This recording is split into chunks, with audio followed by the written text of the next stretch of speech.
Dapatkah kamu bayangkan, kampus pionir pendidikan tinggi di Indonesia ini adalah kampusmu di masa depan. Kampus Islami yang terbuka bagi setiap warga negara, tempatmu belajar akan arti indahnya kebersamaan di tengah-tengah keragaman. Tanpa harus melupakan arti penting ketaatan pada nilai-nilai keislaman. Dapatkah kamu bayangkan mengecap pengalaman global di kampus mondial dengan beragam rekognisi internasional di program studi dengan akreditasi dan sertifikasi dari berbagai negara seperti Jepang, Korea, Inggris, hingga Amerika. Tempatmu mengeksplorasi ilmu pengetahuan lewat 8 pilihan fakultas dengan 48 program studi yang ditawarkan. Menjadi tempatmu menjemput impian sembari bebas menikmati petualangan kolaborasi dengan ilmuwan dunia. Seraya memperluas wawasan lewat berbagai program kemitraan yang tersebar dalam skala nasional maupun global. Dapatkah kamu bayangkan, kampus swasta paling lestari di Indonesia ini adalah tempatmu menempuh pendidikan tinggi? Kampus unggulan dengan berbagai inovasi berkelanjutan di berbagai bidang. Tempatmu belajar dengan bebas, di tengah rindangnya taman atau dalam nyamannya ruangan. Di luar maupun dalam jaringan, semuanya tak terbatas ruang kelas, tak terhalang jarak dan ruang. Semua disediakan untuk mendukungmu menjadi generasi muda yang aktif dan inovatif dengan keragaman pemikiran yang berbuah menjadi beragam apresiasi. Dapatkah kamu bayangkan jika kampusmu kelak adalah tempat yang mendukungmu sebagai intelektual, tidak hanya cerdas secara akal, namun juga cerdas spiritual di kampus swasta terbaik dengan akar yang kuat dalam tradisi kebebasan akademik, menjadikanmu berani mengekspresikan diri di tengah-tengah zaman yang penuh dengan kompetisi untuk berkontribusi akan solusi dari masalah yang dihadapi. Para sivitas akademika serta lebih dari 107.000 alumni pun telah membuktikan diri menjadi insan ulil albab yang mampu mengintegrasikan ilmu pengetahuan dan ajaran Islam dalam menebar kebermanfaatan di bermacam rumpun keilmuan. Dapatkah kamu bayangkan apabila kampusmu adalah salah satu kampus yang berlokasi di kota pendidikan ini, kota Yogyakarta dengan segudang cerita dan budaya yang beraneka ragamnya, dan Universitas Islam Indonesia hadir sebagai kampus Indonesiawi, berdiri berdampingan dengan ilmu pengetahuan, budaya, dan seni yang memberikan warna indah dalam harmoni. Kini berhenti membayangkan dan sudah saatnya bersiap untuk mewujudkan. Siapkah kamu? Karena kami siap untuk menunjukkan jalannya.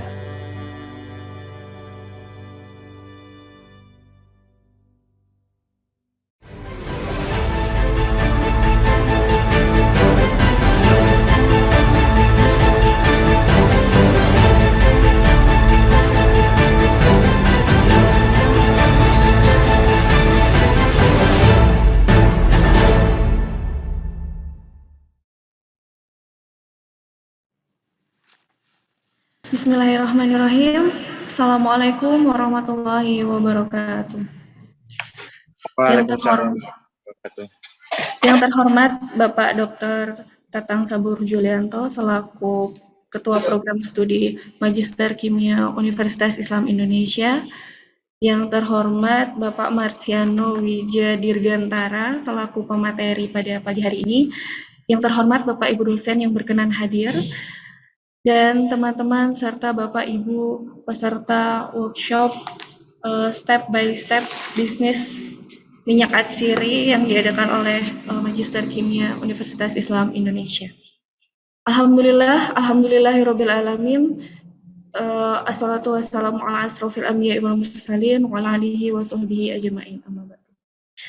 Pertama-tama dan yang paling utama, marilah kita panjatkan puja dan puji syukur kita atas kehadiran Allah Subhanahu wa Ta'ala, karena berkat rahmat dan nikmatnya lah kita dapat hadir di Zoom meeting pagi hari ini dengan keadaan sehat walafiat tanpa kurang suatu apapun.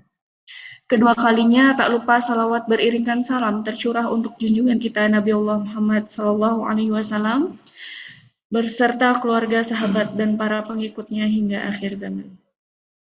Baiklah, di sini saya akan membacakan susunan acara pada pagi hari ini. Yang pertama pembukaan, Yang kedua, sambutan oleh Ketua Program Studi Magister Kimia Universitas Islam Indonesia. Yang ketiga, photo session. Yang keempat, penyampaian materi. Dan yang terakhir, penutup.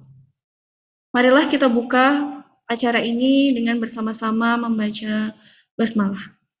Bismillahirrahmanirrahim. Kedua kalinya sambutan Ketua Program Studi Magister Kimia Universitas Islam Indonesia oleh Dr. Tatang Sabur Julianto. Kepada beliau waktu dan tempat dipersilakan. Baik, bismillahirrahmanirrahim. Assalamualaikum warahmatullahi wabarakatuh. Terima kasih sebelumnya Mbak Nevi. Alhamdulillah rabbil alamin.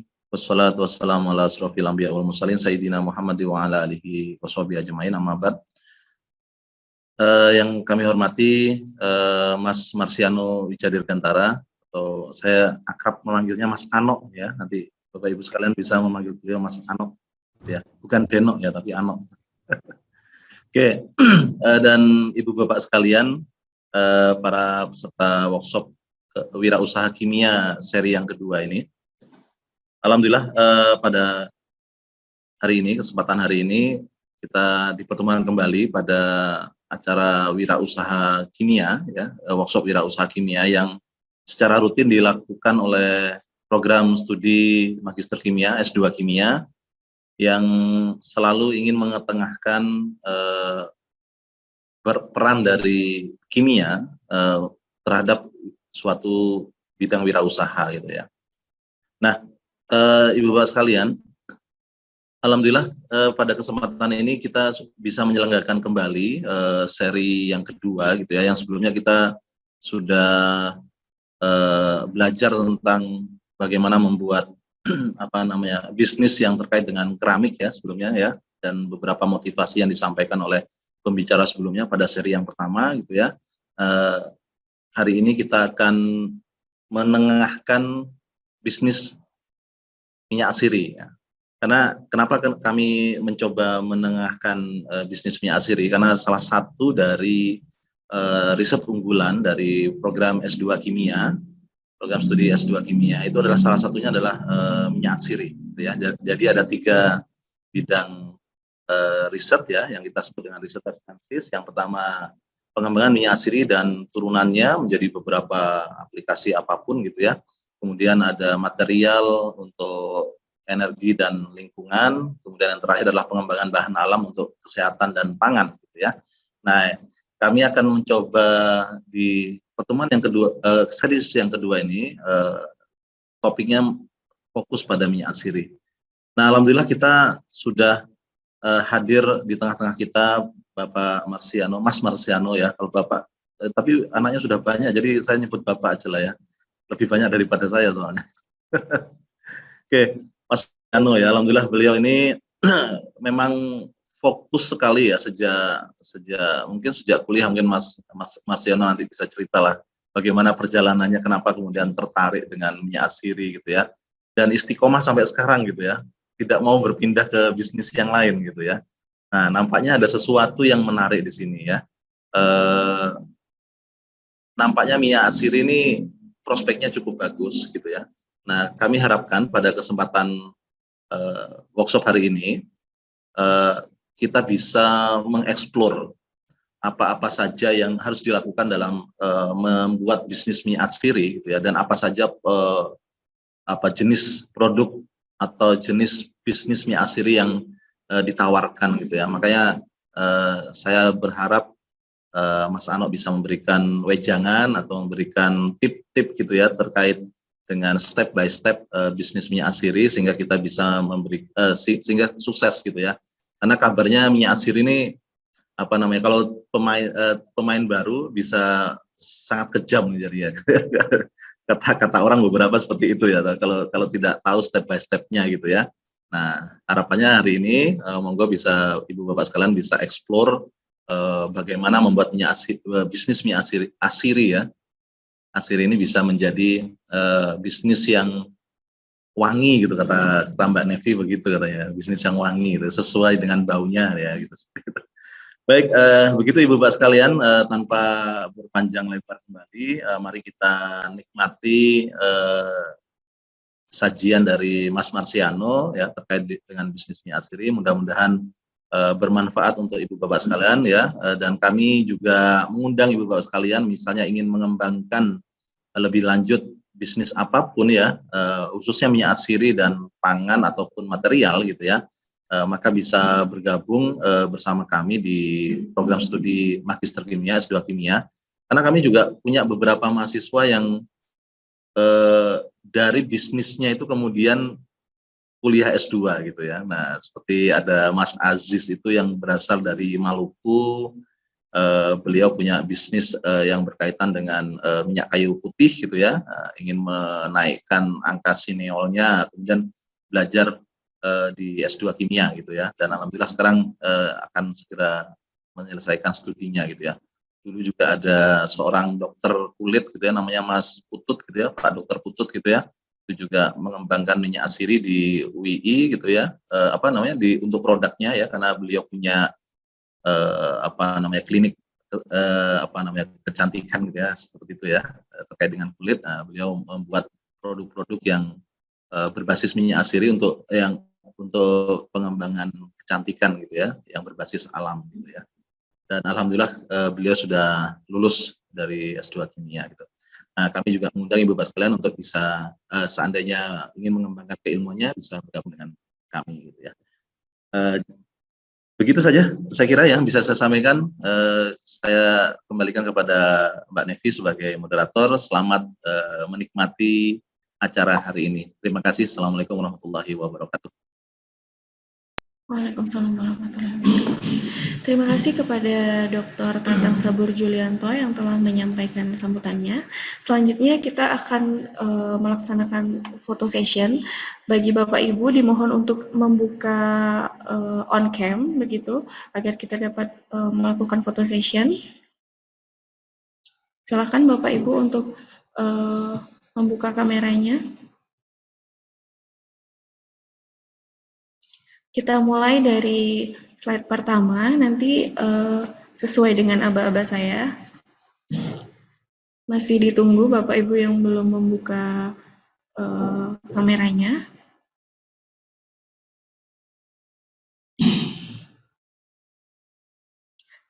Baik, kita mulai dari slide pertama. 1, 2, 3.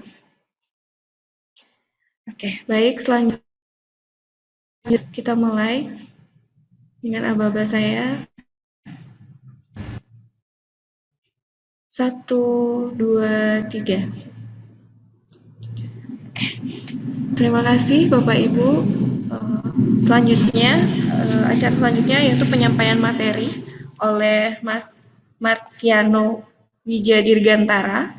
Beliau ini adalah CEO ya di PT Orizo Indonesia yang bergerak di bidang essential oil dan natural extract. Beliau ini salah satu alumni Universitas Islam Indonesia. Selamat pagi Mas Ano.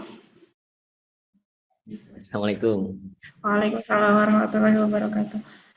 Alhamdulillah ya sudah bisa bergabung di kita. Nah mungkin pada pagi hari ini Mas Marsiano bisa sharing gitu bersama teman-teman gimana sih caranya memulai bisnis, karena teman-teman itu mulai bingung ya, maksudnya gimana caranya memulai bisnis minyak atsiri itu masih belum ada bayangan, kebanyakan seperti itu. Jadi monggo Mas Marsiano dipersilahkan. Oke, terima kasih Mbak Nevi. Assalamualaikum warahmatullahi wabarakatuh, teman-teman. Kegedean ya. Ya, kalau saya lihat dari daftar peserta tadi ya ada beberapa yang saya kenal ya, terutama adik-adik kelas saya, bahkan mungkin ini ada juga calon ini Pak, calon wakil menteri Menpan RB kayaknya Pak. Mungkin Mas Solikin mau bertanya. Ya, kalau kita berbicara tentang minyak atsiri, tentu saja sebenarnya kita itu sudah mengenal minyak atsiri itu sejak mungkin dari kecil ya, dari orok itu kita sudah bersentuhan dengan minyak atsiri. Cuman perkaranya kita tidak tahu bahwa itu adalah jenis golongan minyak atsiri. Nah, contoh yang terdekat tadi yang sudah disebutkan oleh Pak Tatang tadi, yang sudah diusahakan oleh Mas Aziz ya, saya nggak tahu Malukunya di mana. Mungkin orang Namlea ya, karena memang di sana di Buru itu adalah sumber dari kayu putih. Nah, kayu putih itu adalah salah satu sumber minyak atsiri. Ini whiteboard, salah.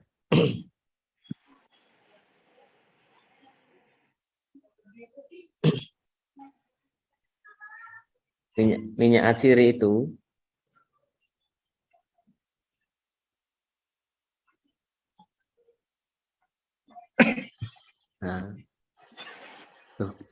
ternyata susah juga ya. Aduh, jangan lagi. Nah, minyak atsiri adalah minyak nabati yang dihasilkan dari bagian-bagian tumbuhan, mulai dari daun, ya, daun. Kok susah Pak De? Ternyata tidak kulino.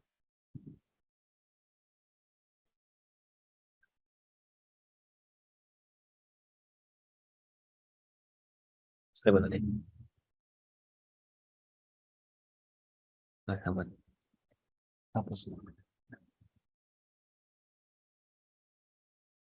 Ada daun, kemudian ada batang, ada biji, kemudian ada kulit batang,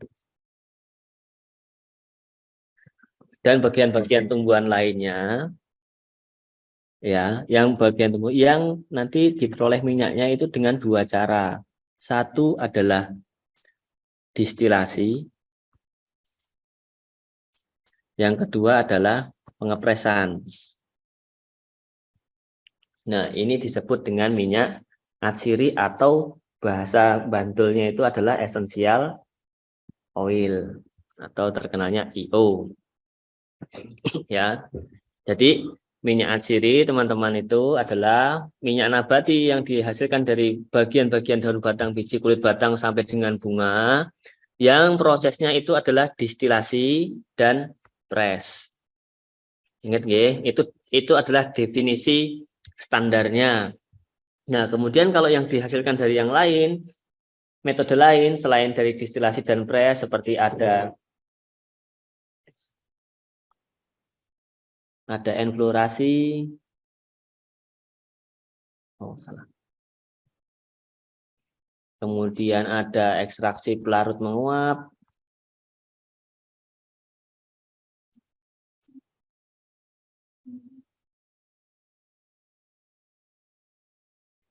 Kemudian ada supercritical fluid extraction. Kemudian ada hot process maceration. Nah, ini nanti produknya itu ada beberapa. Yang pertama ada concentrate. Kemudian ada pomade.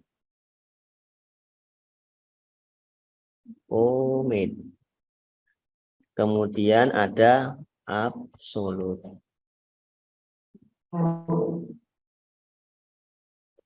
Nah, ini ya teman-teman, bahwa kalau minyak atsiri tadi perbedaannya dengan yang di bawahnya ini, minyak atsiri itu didapatkan dari proses distilasi dan press, sedangkan kalau yang enflorasi, ekstraksi pelarut, SCFE itu masuknya ke ranahnya adalah absolut, concentrate, dan pomade.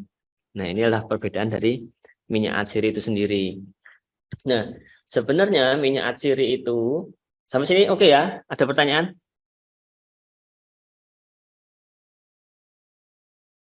Nggak ada. Nggak ada? Ya sudah. Oke, jadi minyak atsiri itu ataupun absolut sebenarnya adalah bahan baku atau produk intermediate untuk menghasilkan produk yang lainnya lagi. Jadi dari hal tersebut, maka minyak atsiri itu memiliki range frekuensi atau range penggunaan yang cukup besar, mulai dari toiletries atau household sampai dengan pertambangan.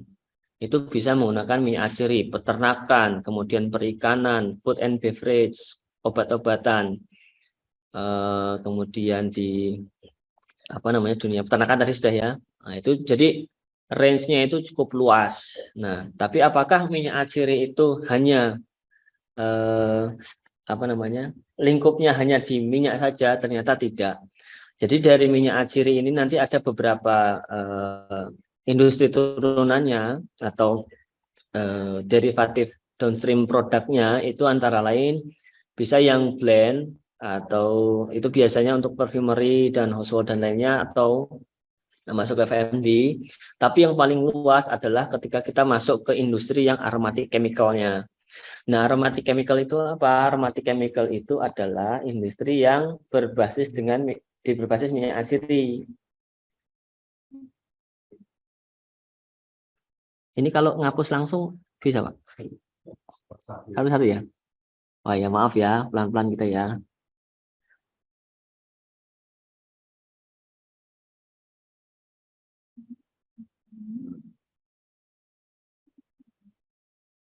Oh, kayaknya gini bisa ya, Pak ya.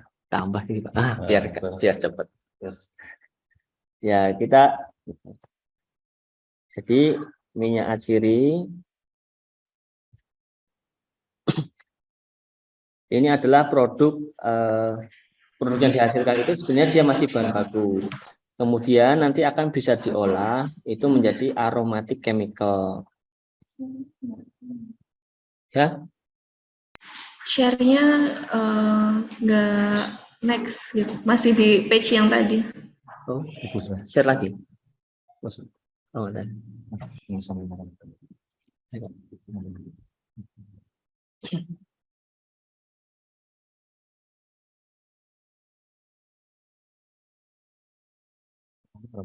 Oh ya. Jadi di aromatic chemical tadi itu serapannya jauh lebih besar ya teman-teman.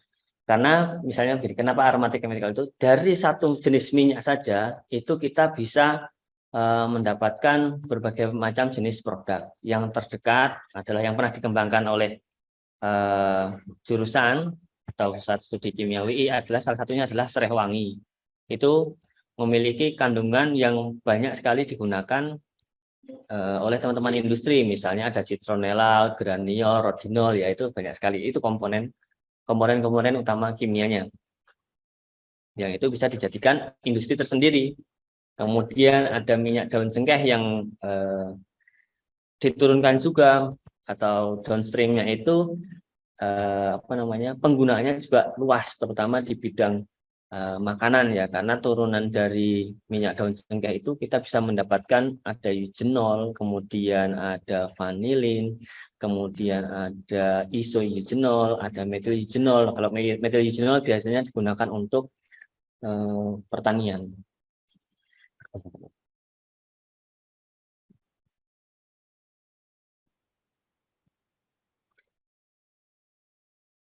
Ya, digunakan di pertanian. Jadi range-nya kalau teman-teman, terutama kalau di sini kalau saya lihat kan dari lebih banyak teman-teman yang dari magister kimia ya. Nah, sebenarnya teman-teman di minyak atsiri ini baru ya 1-2 bab yang dibahas ya, yaitu distilasi sama fraksinasi. Itu yang paling banyak digunakan di industri ini. Sedangkan poin-poin yang bisa teman-teman lakukan, terutama teman-teman kimia, itu banyak sekali yang bisa dilakukan mulai dari pereaksian. Nanti bisa teman-teman mempraktekkan bagaimana mereaksikan suatu produk dengan reaksi Grignard. Nah, ayo apa? Mungkin ada yang ingat reaksi Grignard itu apa? Ada anunya, Pak Teh? Ada apa namanya? Ada hadiah nggak, Pak Teh? Boleh ya? Ya. Ada yang tahu reaksi Grignard, nanti ada souvenir dari magister kimia. Ada? Ya, ini teman-teman, terutama teman-teman yang menggeluti organik ya. Karena apa? Minyak atsiri sendiri banyak sekali bersinggungan dengan senyawa organik. Walaupun ada juga beberapa pereaksian, misalnya contoh untuk membuat isoeugenol kita juga butuh katalis-katalis, misal contoh rutenium dan segala macamnya. Seperti itu. Sampai sini ada pertanyaan? Silahkan, kita bisa dua arah sharing-sharing.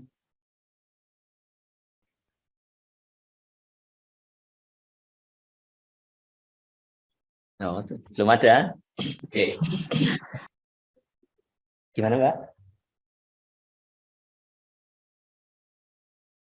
Oke, back to basic. Kebetulan saya menggeluti minyak atsiri ini sejak tahun 2004 akhir atau pas saya masuk di Kimia UI dan 2005 awal. Saat itu Kimia UI ada salah satu profesor emeritus yaitu Prof. Harjono yang kebetulan menggeluti minyak atsiri. Nah, kebetulan juga itu tiap hari selalu disinggung dan kalau tidak salah dulu dijadikan lokal jenius nih Pak Teh. Lokal jeniusnya Kimia UI bahwa penelitiannya adalah ke minyak atsiri. Dari situlah dosen-dosen selalu membicarakan tentang minyak atsiri. Dari situ saya menjadi penasaran apa itu minyak atsiri. Kemudian saya bukan googling ya, dulu Yahoo masih yang terkenal. Jadi saya Yahoo, kita search, nggak bisa dihapus.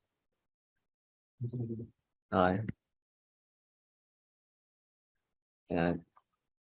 Itu akhirnya saya baca-baca, kemudian ternyata minyak atsiri itu menghasilkan uang. Maka pada saat itu di tahun 2005 seingat saya mengajak adik kelas saya namanya Pandu Ari Darmawan itu untuk menyuling sereh wangi.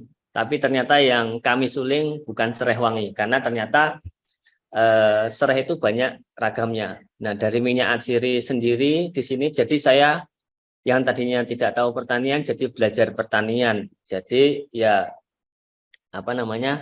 belajar kimia nyambi belajar biologi sampai dengan pertanian. Bahkan sekarang juga hidup sekarang gara-gara minyak atsiri ini juga belajar hukum ya. Kebetulan kemarin juga ketemu sama orang kimia yang nyebrang ke hukum. Oke. Nah, di 2005 itu saya mengajak Pandu Ari Darmawan. Sekarang Pandu menggeluti downstream dari minyak atsiri itu sendiri, yaitu bahan-bahan kimia terkait perfumery. Jadi teman-teman kalau butuh pewangi, pengharum, itu ya bisa kontak Mas Pandu Ari Darmawan. Itu punya CV namanya CV Artatama. Artatama apa saya lupa. Itu di Tajem. Itu kebetulan adik kelas saya, tapi kita seumuran lah. Kita membangun pertama kali, saya menyuling dengan Mas Pandu Ari Darmawan itu menggunakan ketel yang dibawa oleh Prof. Harjono. Nah, ketelnya itu cukup sepuh ya, karena kelahiran tahun 75, dan itu banyak bolongnya di mana-mana dan kami harus menambal sulam karena banyak. Bisa Pak? Nah, singkat cerita akhirnya saya dan Pandu itu menyuling, tapi ternyata di percobaan pertama kami gagal. Kemudian di percobaan kedua kembali gagal karena minyaknya dibuang sama Pandu. Kemudian akhirnya kita coba-coba terus menyuling. Nah, saya menggeret tiga lagi teman saya, yaitu Ilham, nama panjangnya saya lupa. Muhammad Ilham. Kemudian Mbak Apriani sama Mas Wilian Anggih. Itu kami membentuk CV namanya CV Aroma Kimia Industri. Nah, sekarang sudah tidak aktif lagi, tapi kami tersebar itu masih ada lain yang sama. Misal kayak Mas Ilham saat ini menggeluti minyak kayu putih di Kalimantan Selatan. Beliau itu sekarang bekerja sama dengan Inhutani 2 atau 3, saya kalau nggak salah, untuk menggarap lahan kayu putih untuk menghasilkan minyak kayu putih. Kemudian ada Mbak Apriani, itu sekarang bergelut di bidang pembuatan alat-alatnya, termasuk alat-alat ketel dan minyak atsiri lainnya. Yang agak agak berbeda yaitu Mas Wilian Anggih Febriawan, karena beliau sekarang jadi di Garuda Food. Saya kurang paham update-nya seperti itu. Iya. Ini mohon seperti. Oke, kita kembali lagi ya. Jadi di minyak atsiri itu tadi Kami waktu pertama itu hanya menyuling saja. Nah, menyuling ini apa kalau di kimia? Menyuling ini bahasanya adalah distilasi. Ya. Jadi teman-teman, ada yang tahu distilasi itu apa? Silakan jawab. Ada? Masuk gak ono? Ada apa Mbak Nevi? Distilasi adalah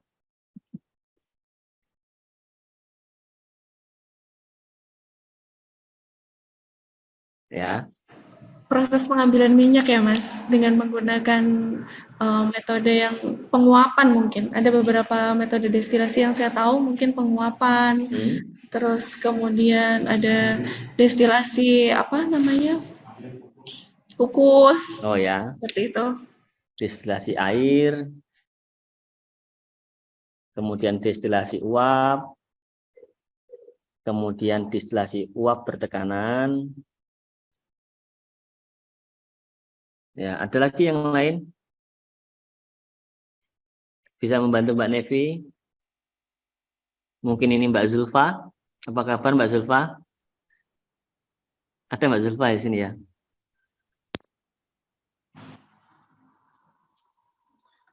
Mungkin intinya Pak, Mbak Zulfa?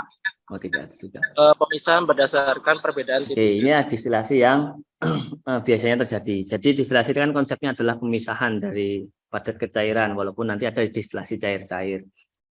Nah, kemudian kalau distilasi ini hanya kita menghasilkan nanti adalah minyak atsirinya tadi.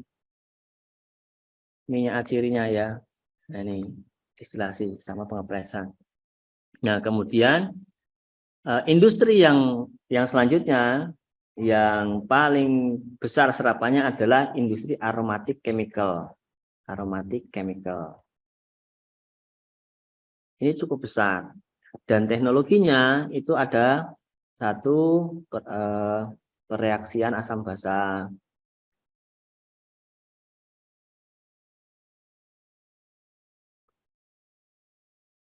Kemudian ada fraksinasi. Kemudian ada hidrogenasi. Kemudian ada sirogenasi.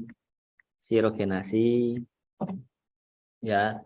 Jadi ini metode-metode yang digunakan, ini ya, metode-metode yang digunakan untuk apa? Untuk memisahkan atau mengisolasi salah satu komponen-komponen yang laku dijual, ya. Di sini saya garis bawahi, laku dijual. Laku dijual, ya. Untuk mengambil komponen yang laku dijual dengan menggunakan metode-metode ini. Jadi metodenya ini sebenarnya separasi, ya, memisahkan komponen-komponen utama yang ada di dalam minyak atsiri. Nah, apa saja contohnya yang laku dijual dalam minyak atsiri? Itu ada citronelol. Ada kalau yang dari kayu putih itu ada eukaliptol. Nama kerennya 1,8 sineol biasanya. Kemudian ada isopulgol.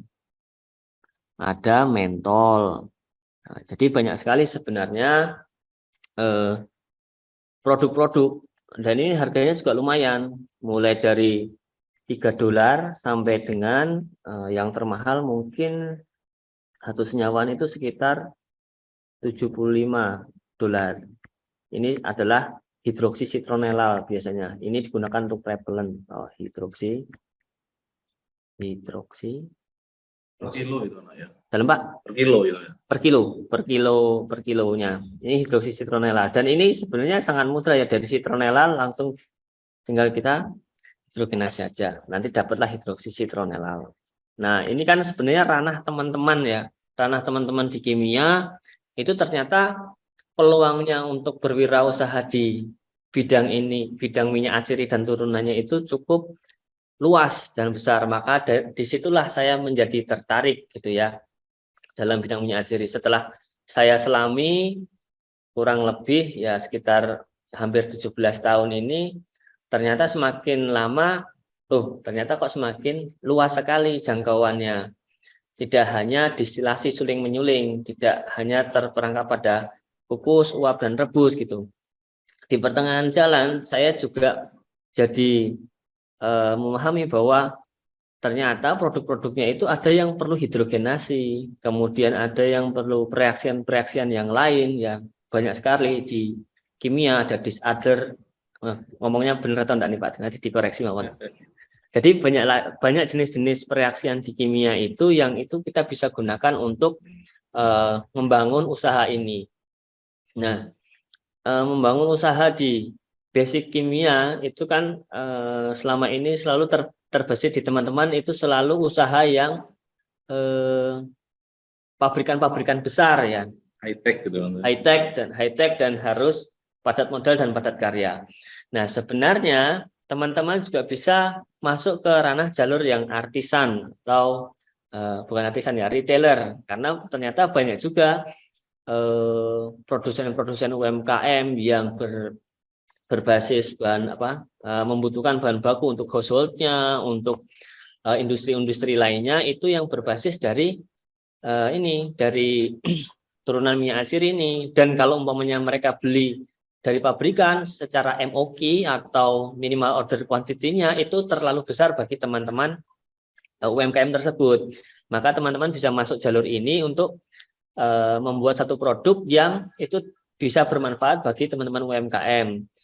Nah, MOQ-nya juga tidak terlalu besar, enggak pakai tonase. Kadang-kadang bahkan kami pun menjual hanya per 100 mili, 1 kilo, itu sudah cukup besar. Apalagi kalau teman-teman baru start mulainya itu di awal, kemudian tidak ada karyawan, dikerjakan sendiri dengan laboratorium seadanya, yang bisa kita beli di toko-toko supplier bahan kimia dan lain sebagainya, itu bisa kita lakukan. Dan alat dan caranya itu cukup sederhana dan sudah kalau di teman-teman kimia itu sudah diajarkan sejak kita masuk kuliah ya.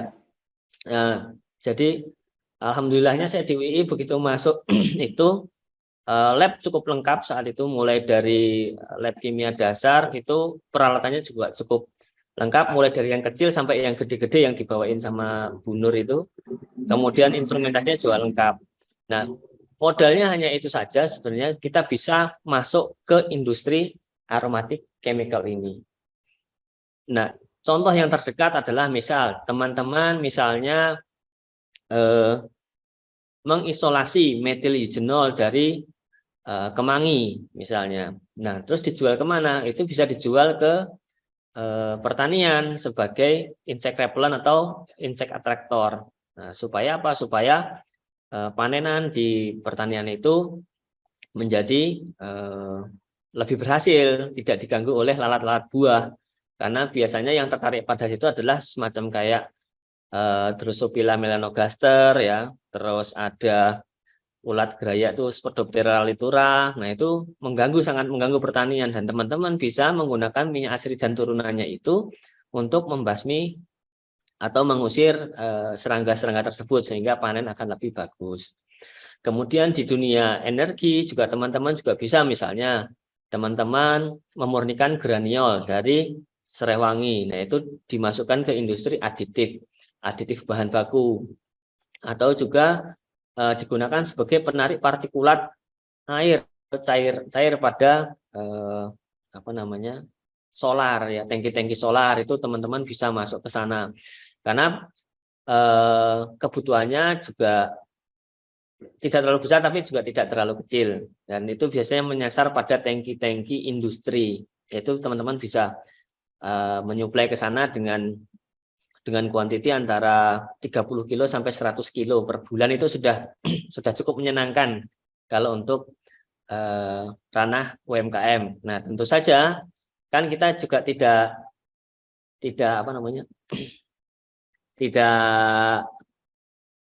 ini stop screen nggih. Clear.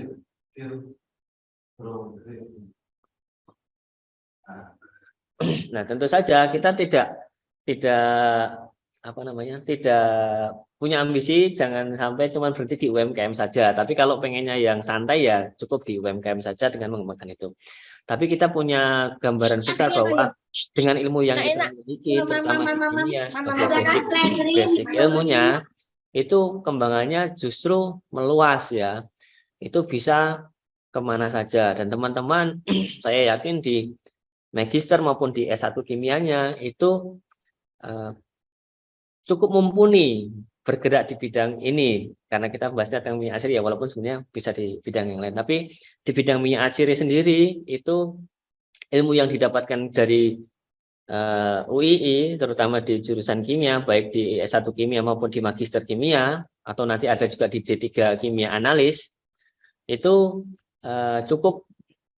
cukup untuk masuk ke ranah ini. Tinggal teman-teman nambahin improvisasi, literasinya diperbanyak, kemudian yang masih saya kurang adalah di bahasa, karena ujung tombaknya nanti di penjualan itu ada di bahasa. Begitu. Nah, sampai sini ada pertanyaan? Ya, mungkin ini Mas, saya yang bertanya. Monggo, silakan. Jadi kan jelas tadi Mas Ano sudah menjelaskan bagaimana pasar dan ini ya apa saja produk minyak atsiri. Tapi bagaimana Mas untuk menanggulangi kendala-kendala yang dihadapi oleh Mas Ano ketika pertama kali menjalani bisnis, misalnya dari kuantitas ya. Kita tahu bahwa destilasi yang dihasilkan itu kan sangat amat sedikit dengan dengan sumber yang banyak gitu dan hasilnya sangat amat sedikit. Itu bagaimana mengatasinya? Kemudian mungkin dari segi alat yang kalau kita di lab itu kan alatnya masih sederhana, masih kecil gitu, masih dalam skala yang kecil gitu. Dan kalau untuk kita naik ke skala industri itu bagaimana kita mengubah alat ini menjadi besar itu kan pasti ada mungkin kebocoran atau hal-hal yang tidak kita inginkan yang tiba-tiba muncul gitu. Oh ya.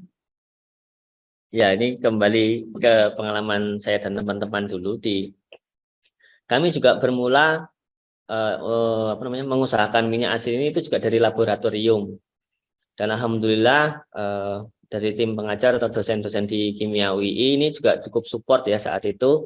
Kami diberikan tempat luasa di pusat studi minyak asiri UII atau kita terkenalnya nyebutnya CEOS ya, Center of Essential Oil Study. Itu salah satu pionir sebenarnya di Indonesia untuk pusat studi minyak asiri. Lebih dulu CEOS ketimbang yang kampus yang lain semacam kayak ARC ataupun UB itu kita lebih duluan. Nah, saat itu kita memang diberi kebebasan untuk mengembangkan saat itu, dan kita dimulai dari bahan baku 2 kilo sampai dengan 5 kilo waktu itu.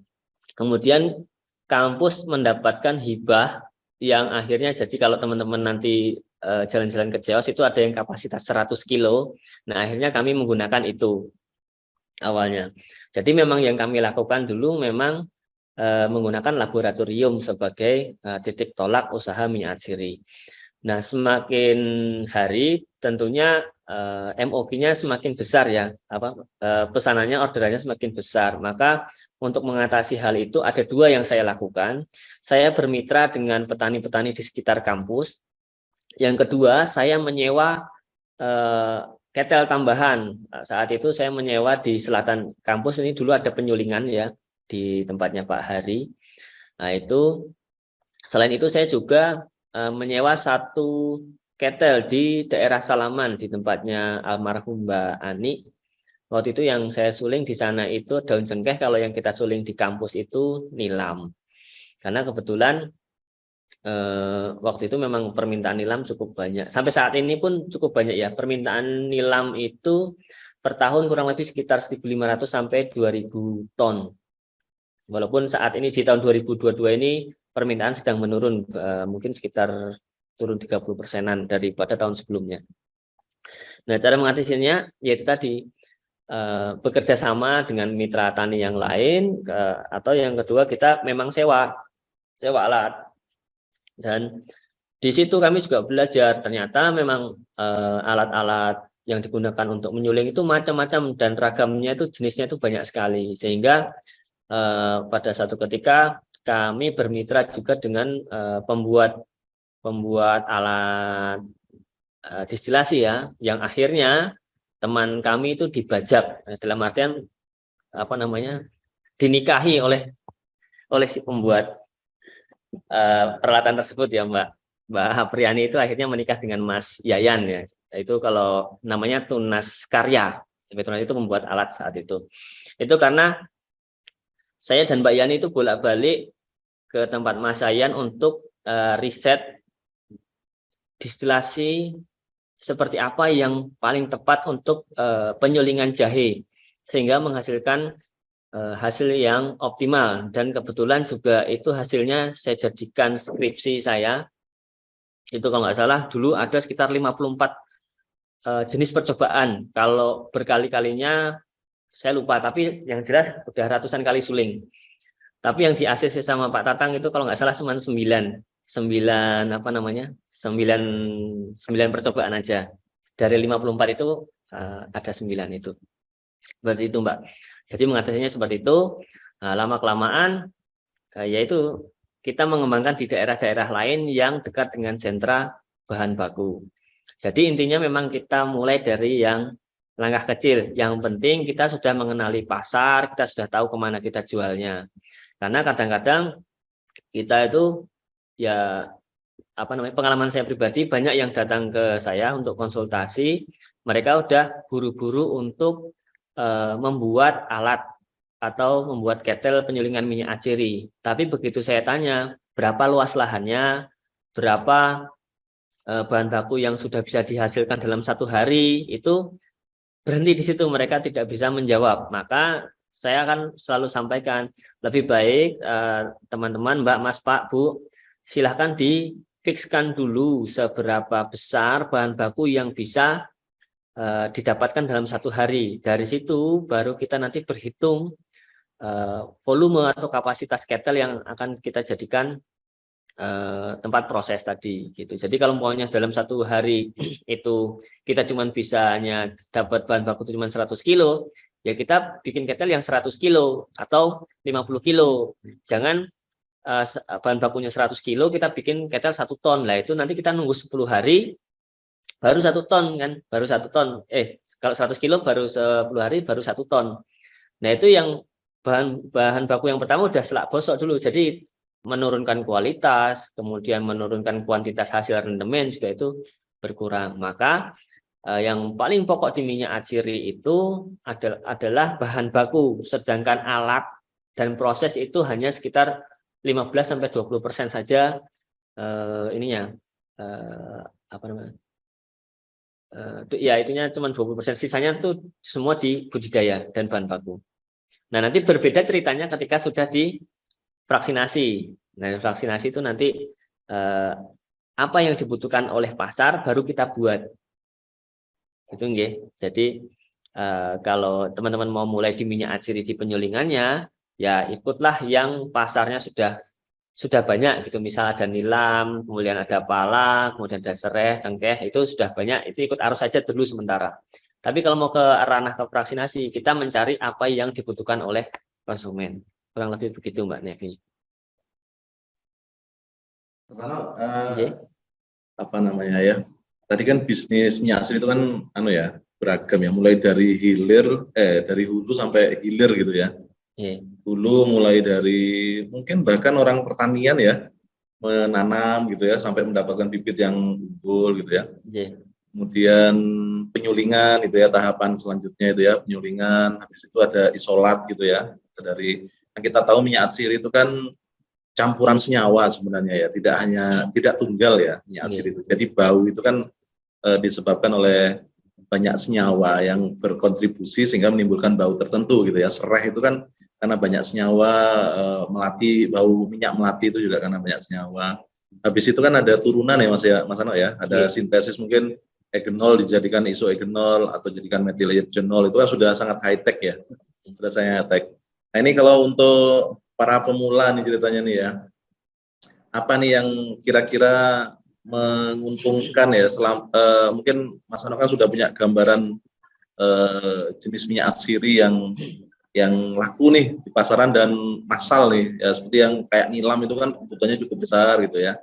Nah ini apa nih misalnya untuk beberapa daerah. Tapi kalau kayak jahe, kemudian kencur dan sebagainya itu kan nggak terlalu banyak gitu ya, nggak terlalu banyak dan itu lebih kepada apa ya, seperti yang disampaikan Mas Ano tadi, artisan gitu ya, lebih ya siapa yang butuh ya bikinin, siapa yang butuh bikinin. Nah tapi yang masalnya apa Mas Ano, yang supaya nih orang mau berbisnis minyak asiri ini. Dulu kan kita pernah bermasalah dengan, bukan bermasalah ya, agak susah ya membujuk para petani yang biasa nanam padi di sawah untuk beralih ke minyak asiri, itu kan tidak mudah gitu ya, karena mereka sudah merasa nyaman gitu ya. Nah, kecuali ada sesuatu yang yang sangat bernilai sehingga mereka tidak bisa menolak untuk berpindah ke sana, hijrah gitu kan ya. Nah, mungkin sekalian bisa disampaikan range harga sekarang tuh udah berapa Mas Ano, dan kira-kira kita butuh modal berapa sih untuk bisa begitu tuh, atau tidak butuh modal, jangan-jangan bisa kolaborasi atau bagaimana gitu.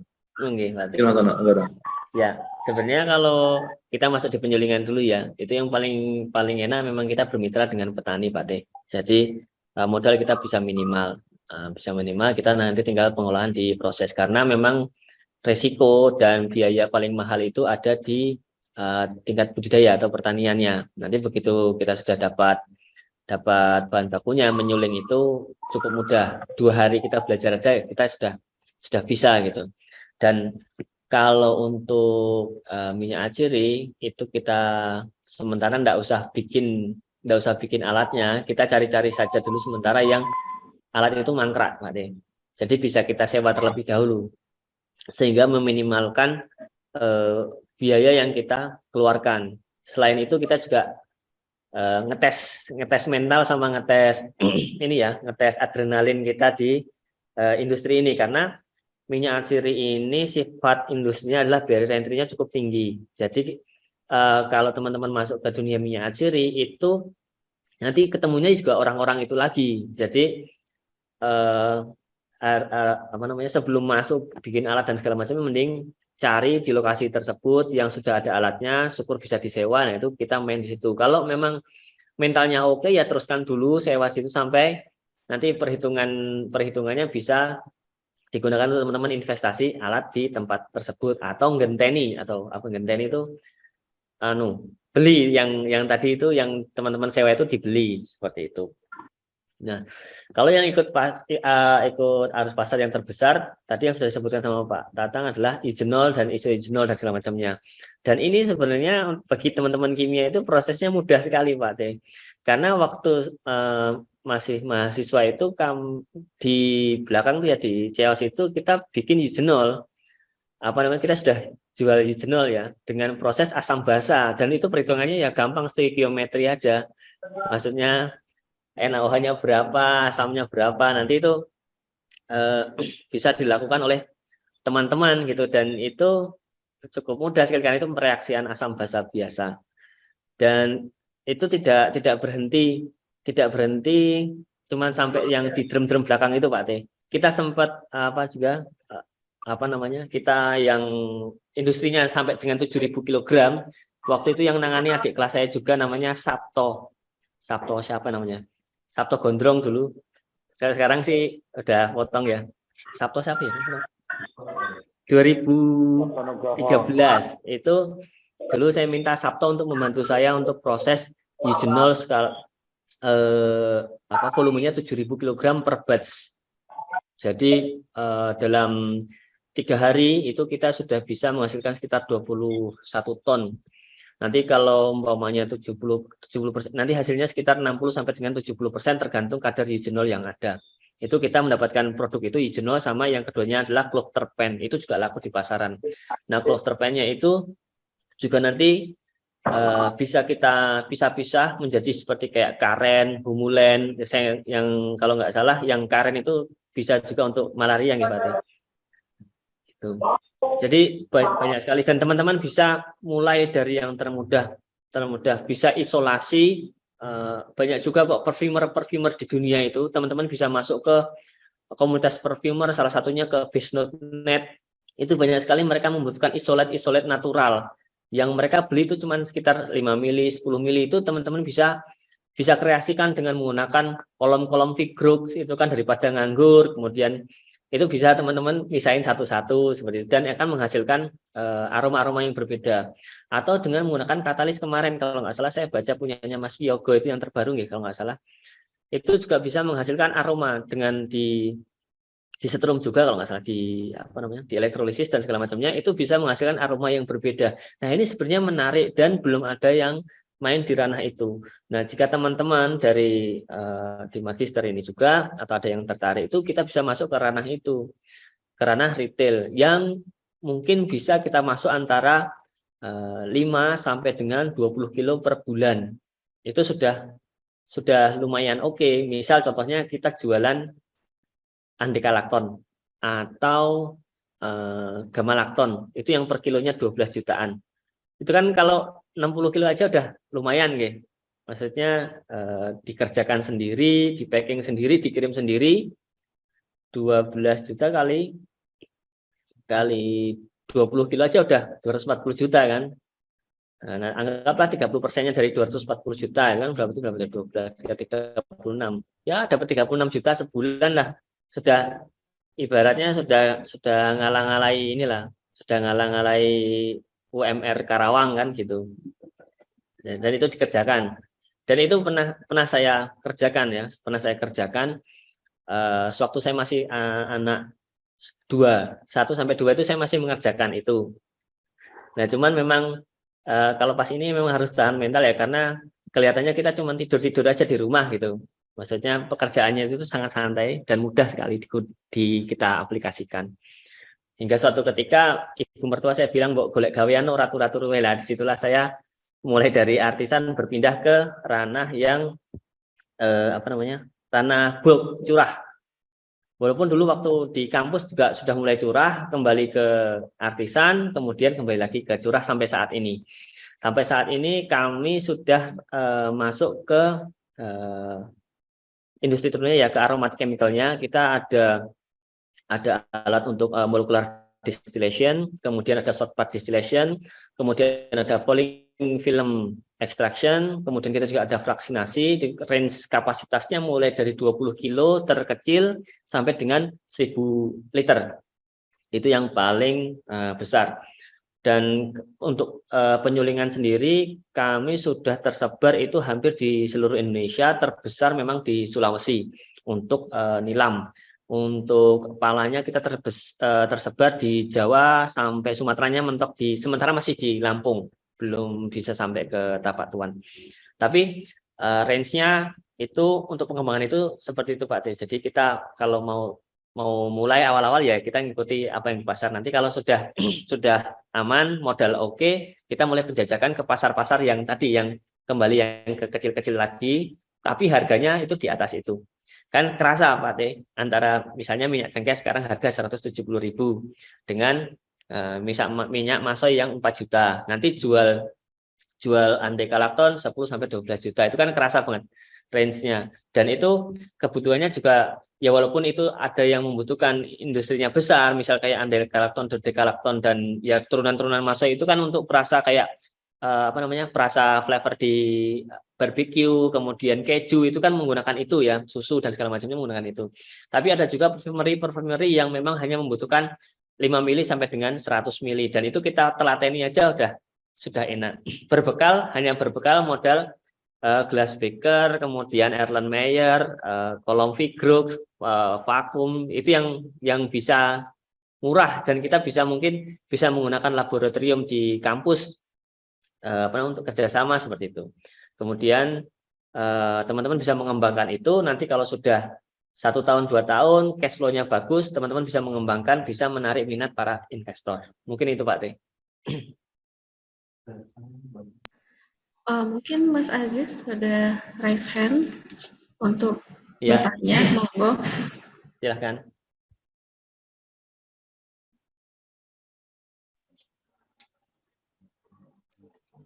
Baik, Assalamualaikum Mas Ano. Waalaikumsalam. Mas, saya Syahrizal Aziz, perkenalkan nama saya Syahrizal Aziz. Saya dari Maluku. Selama ini saya menggeluti minyak kayu putih ya, dijual retailer. Nah, selama ini saya pasarannya itu langsung ke pemakai ya. Tapi kebanyakan itu banyak yang minta buat ke pabrik. Nah, masalahnya itu skala saya masih kecil, Mas. Jadi pengiriman itu 5 literan gitu. Nah, tapi pabrik itu mintanya COE gitu. Jadi per pengiriman itu minta COE gitu.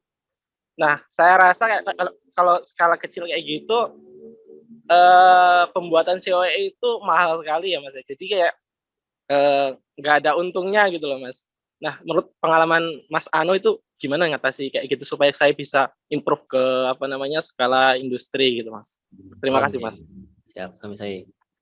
Jadi Mas Syahrizal Aziz ya. Kalau yang saya lakukan itu yaitu saya beruntungnya saya di UII itu difasilitasi ada optical rotation, ada indeks bias refractive index, API Feynman kalau tidak salah. Kita punya di kampus itu. Nah, saya kita ke kampus untuk membuat COA itu ya, kalau dulu GC itu masih 30.000, nggak tahu kalau sekarang. Kemudian kadang optical rotation itu saya kerjakan sendiri di laboratorium saat itu.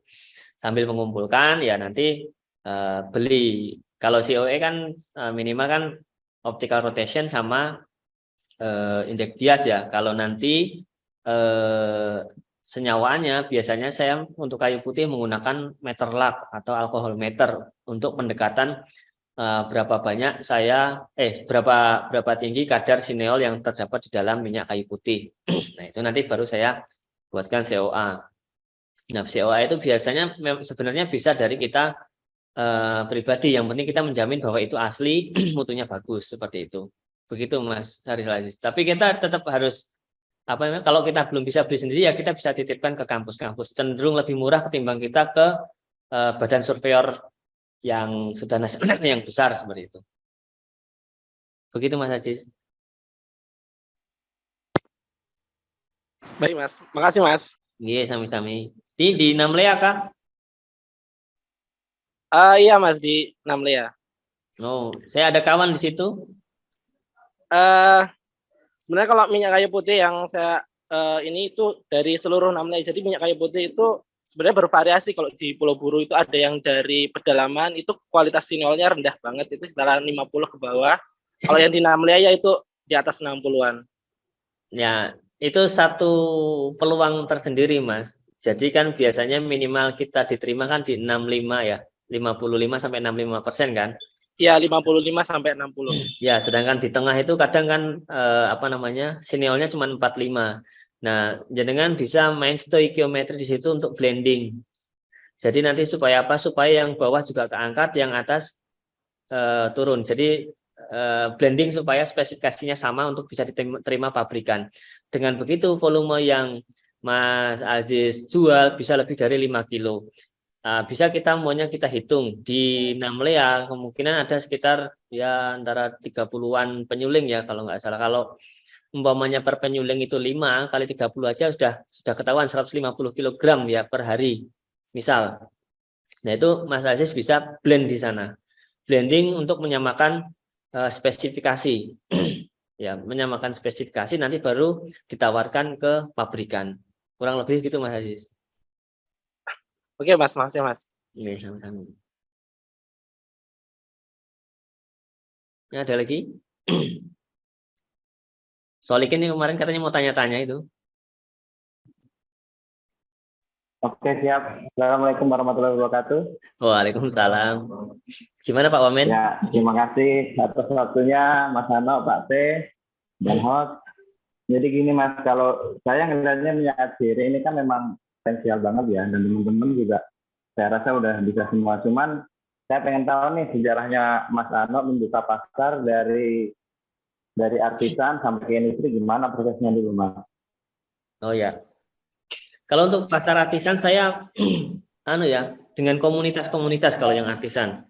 Karena pasar di artisan itu memang kebanyakan di komunitas-komunitas itu yang pasarnya saling mendukung, dan biasanya mereka getok tular. Getok tular itu bahasa Indonesia ini semacam kayak afiliator atau multi level seperti itu. Ya tidak tepat juga dikatakan multi level, tapi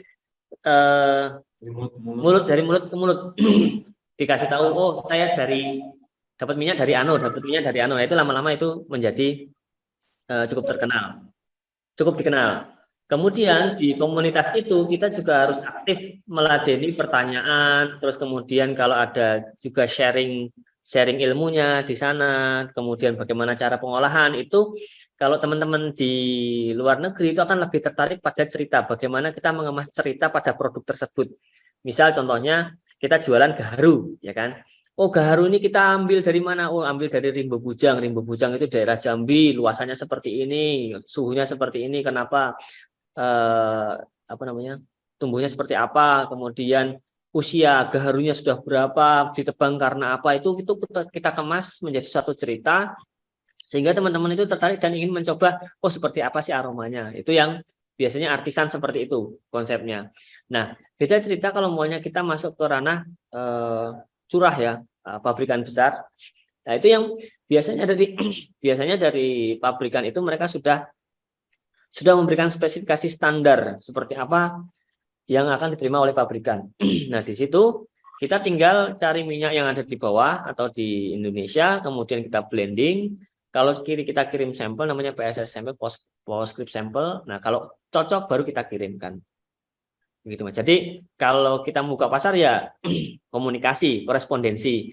Kemudian juga untuk memperluas pasar kita butuh koneksi. Nah, koneksinya itu apa? Bisa kita masuk ke komunitas-komunitas minyak asiri, misal masuk ke FAO-nya Eropa, bisa masuk ke DAI-nya Indonesia, kemudian ikut AIC, bisa IFEAT dan lain sebagainya. Itu kita bisa masuk ke ranah itu.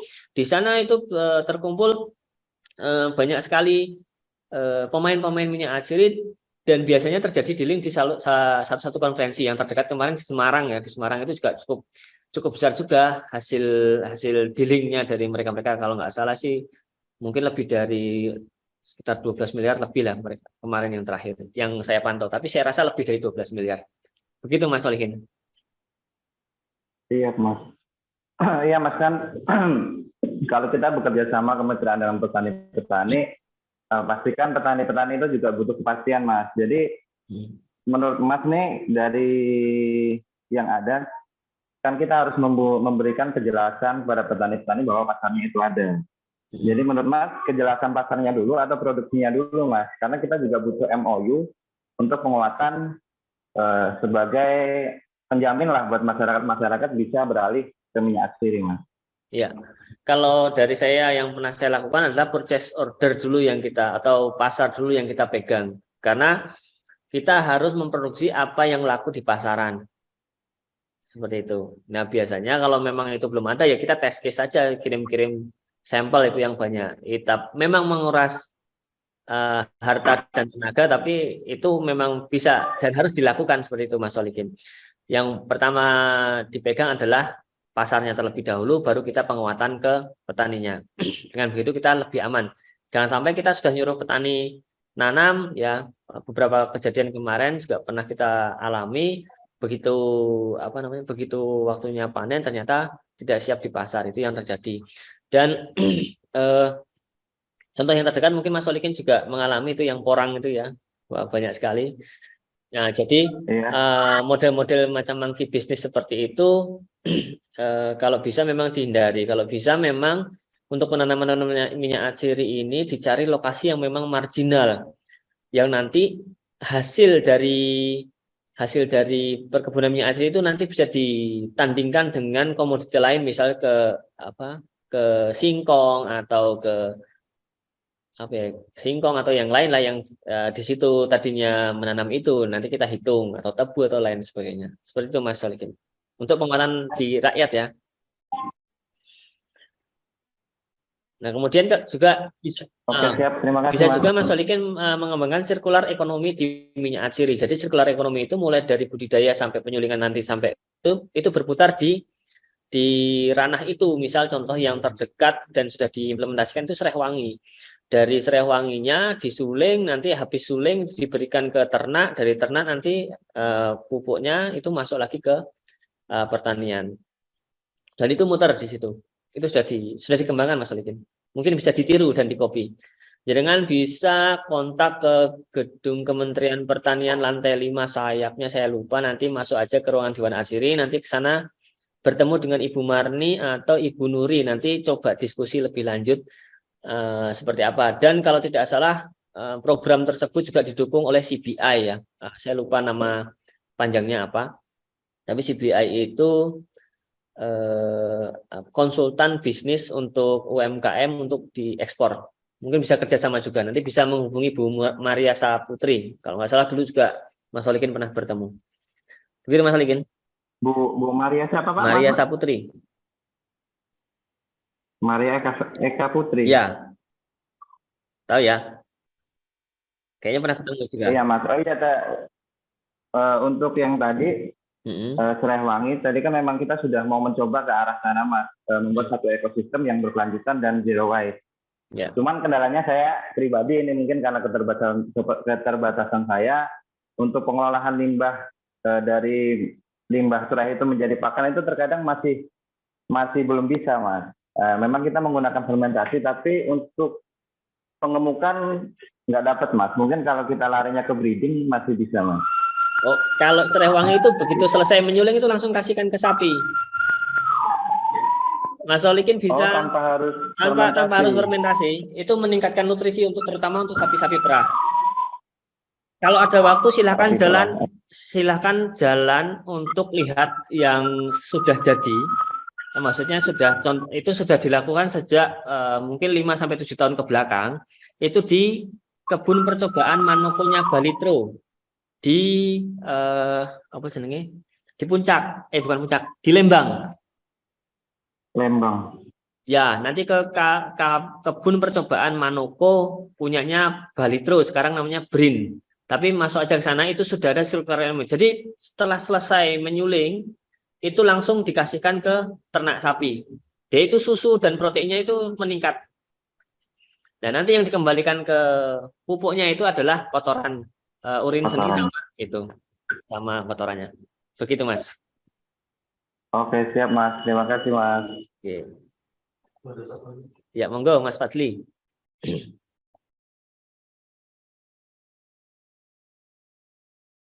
Mas Fadli, monggo. Masih Mas. Oke, sebelumnya terima kasih kepada Pak Tatang dan Bu Evi dan Mas Marsiono juga ya. Perkenalkan saya Fadli dari Institut Teknologi Bandung. Terima kasih Mas sharing-sharingnya. Jadi saya juga kebuka pikiran itu terkait minyak atsiri, walaupun bukan dari kimia Mas, saya dari teknik fisika. Nah, menarik Mas ceritanya. Sebenarnya saya juga karena saya dari teknik fisika, cuman karena pernah bekerja di bidang minyak atsiri, jadi saya tertarik juga untuk belajar gitu dari Mas dan Bapak Ibu sekalian. Mungkin Bapak kenal dengan Pak Izam ya, Pak Nur Izam yang di Semarang, Pak ya Mas Marsino sama Pak Kus juga yang dari Aroma Atsiri. Ya. Nah, itu saya pernah ikut beliau Pak. Ya. Tapi bukan dari proses, tapi bukan bagian kimianya, saya bagian prosesnya, bagian destilasi fraksinasi. Ini Pak, mungkin yang pertama mungkin saya mau bertanya Pak, mungkin Bapak punya peta ya terkait apa sih bedanya minyak atsiri di Sumatera, Jawa, kemudian Sulawesi. Kan tadi Bapak bilang nilam itu bagusnya di Sulawesi. Nah itu kenapa ya Pak? Apakah nilam Sumatera tidak lebih bagus daripada nilam Sumatera maupun di Jawa? Terus yang kedua, saya kebetulan orang Sumatera Pak, orang Sumatera Barat. Nah masih banyak lahan-lahan kosong dan beberapa termasuk orang tua saya bertanya bagusnya nanam apa ya.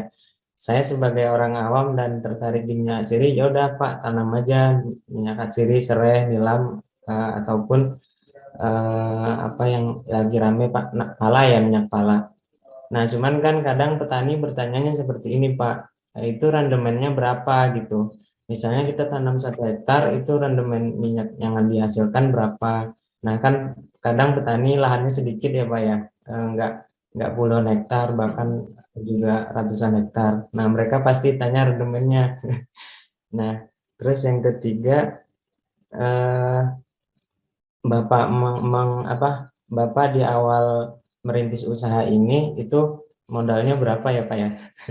Gitu, Oh Pak. ya. Maksudnya modal dalam artian Bapak berani mengambil langkah ini tuh menyiapkan modal berapa seperti itu, Pak. Terima kasih, Pak, Bu. Oke, sami-sami. Udah Fadli nih ya. Saya dengar kemarin sakit gigi, sudah sembuh kah? Udah, Pak. Saya, alhamdulillah.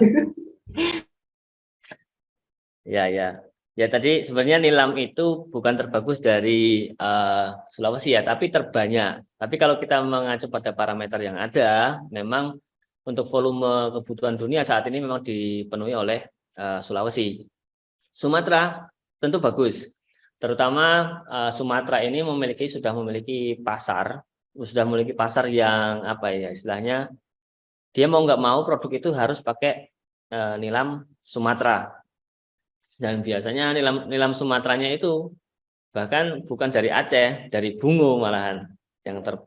Kalau kita mengacu pada parameter yang terbaik malah dari Bungo, bukan dari Aceh. Seperti itu. Itu yang kalau peta-petanya seperti itu. Kalau pala sendiri itu yang bisa kita jual langsung itu dari Sumatera dan Jawa. Setelah nyebrang garis Wilis ke timur, itu kita agak sulit ya, agak sulit. Kecuali ya itu punya vaksinasi kayak Pak Kus gitu kan, kayak Mas Izam. Nah itu bisa ranahnya ke sana gitu kan.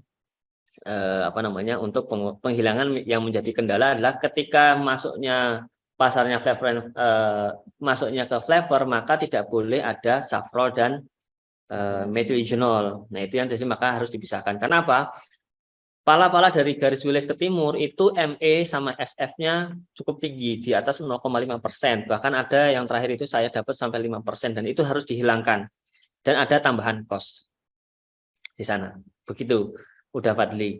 Kemudian pertama kali saya mulai di bisnis minyak asiri itu saya modal cuma 200.000 sama Pandu patungan. Seperti itu.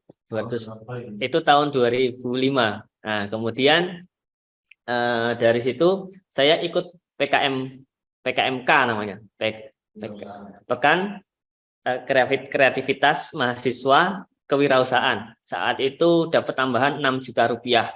Kemudian di tahun selanjutnya dapat namanya PMW, Pekan Mahasiswa Wirausaha. Waktu itu di Dikti Kopertis 5, waktu itu dapat 39,6 kalau tidak salah. Kemudian setelah itu saya mendapatkan investor waktu itu 50 juta rupiah, dan alhamdulillah sudah selesai kita kembalikan. Kemudian nanjak lagi saya sama teman-teman itu di tahun 2010 kalau tidak salah, saya mendirikan PT namanya PT Adijaya, nama bekennya Nusaroma, mungkin pernah dengar ya.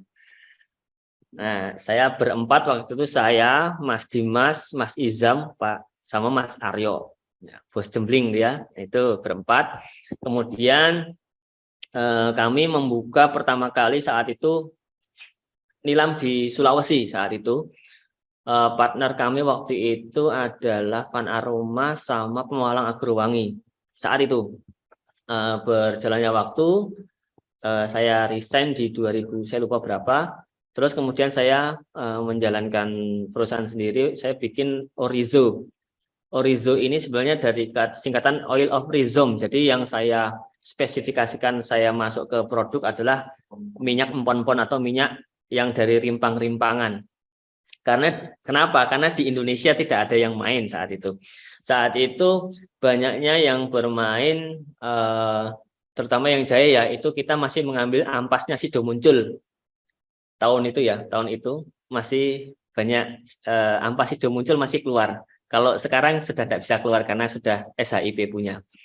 Mereka menyuling ampasnya untuk didapatkan minyaknya. Kemudian mendapatkan lagi investor kembali itu naik jadi sekitar 2, kemudian naik lagi jadi 16, kemudian naik lagi sampai saat ini mungkin sekitar antara 43 sampai 45-an. Begitu udah Fadli. Ya, Jadi baik, Pak. merambat. Terima kasih, Pak. Ya, sama-sama. Tadi yang membedakan itu apa sih Pak? Kandungan asamnya atau apanya yang perbedaan minyak nilam Sumatera? Nilam. sama Oh ya, Sulawesi? yang basic. Kalau asam sih sekarang sudah enggak begitu bermasalah ya, karena ada beberapa di Sulawesi pun ada yang 2, 3, tinggal kita milih lokasinya, dan ternyata itu berpengaruhnya dari tanah di mana, apakah dia dekat dengan lokasinya, dekat lokasi-lokasi pertambangan. Nah itu biasanya asam-asamnya tinggi seperti Malangke dan sekitarnya. Nah yang membedakan sebenarnya adalah kandungan pacoli alkohol yang tinggi atau sama guayennya. Kalau di nilam ya, guayennya itu kalau nanti udah Fadli perhatikan, guayen di Sumatera itu akan lebih tinggi daripada guayen yang ada di Sulawesi. Sehingga apa? Sehingga pacoli yang dari Sumatera itu cenderung aromanya lebih woody, lebih dalam, lebih deep ketimbang yang dari Sulawesi. Dari Sulawesi itu karena guayennya rendah, kemudian beberapa azulnya juga rendah, dia cenderung memberikan note floral atau lebih wangi ketimbang yang yang Sumatera punya, seperti itu. Jadi salah satunya adalah kalau kita baca ada pacoli alkohol, kemudian ada guayen, kemudian ada norpacolen. Nah 3 ini sebenarnya market, walaupun biasanya di lapangan itu yang ditanya cuma berapa PA-nya gitu aja kan. Terus nyebutnya juga bukan PA, biasanya hasil dari R-nya berapa kan gitu. Nah, jadi kan sudah sering sama Pak Kus, sama Ya, Pak. sama Mas Galih juga kan. Nah, nanti Izin Pak, yang tadi rendemen belum dijawab Pak. oh, yang rendemen ya, berapa rendemennya gitu ya. Nah, rendemen itu bervariasi tergantung dari budidayanya. Makanya kalau di minyak asari tadi saya katakan bahwa 70% itu minyak asari berhasil di budidaya. Kalau seumpamanya dirawat dengan baik sesuai dengan kebutuhan si tanamannya, itu tentu rendemen akan lebih tinggi ketimbang yang kita cuman datang, tancapkan, dipelihara oleh Tuhan, kita panen. Dan kita lupa memupuk, biasanya seperti itu, ya kan? Lupa memupuk, akhirnya apa? Nutrisinya itu semakin lama semakin habis gitu. Itu harus ada yang direfill kembali ke dalam tanah. Walaupun beberapa kasus di beberapa daerah di Punggungan Bukit Barisan mau itu ditanami nilam terus-menerus ya tidak ada masalah. Karena apa? Karena memang tanahnya tanah vulkanis subur, mau sudah bertahun-tahun kok di sini masih tetap sama, nggak harus dipupuk dan segala macam. Ya. Kita lihat lokasinya, apakah di situ dataran vulkanis yang penuh dengan gunung berapi yang tanahnya memang untuk menjamin untuk itu, atau itu yang di wilayah-wilayah biasa yang begitu ditancepin nilam 2 tahun sudah nggak bisa tumbuh lagi kan, seperti itu. Nah kuncinya ada di makanan tanamannya itu. Ya, kita makan terus gitu, piringnya habis kan udah nggak ada yang bisa dimakan, masuk piringnya kita makan kan, maksudnya kita tambah lagi nasinya, seperti itu.